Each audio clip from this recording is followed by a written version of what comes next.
With our awning, we have a handle which is adjustable for your height. Place it into the socket and wind out. Wind out as far as you need to so that you can reach it.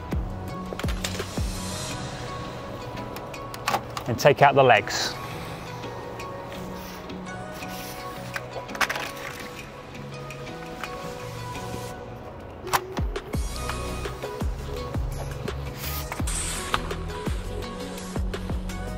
Once you've got some support on the awning, bring it out all the way.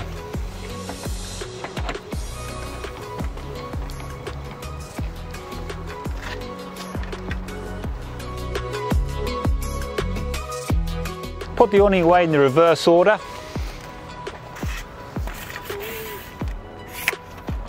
This type of awning, it is basically a sunshade, not an all-weather awning. We do recommend you put it away in inclement weather. We do have a range of tie downs and other things to make it a little bit more robust at RV Mega, all available in the shop.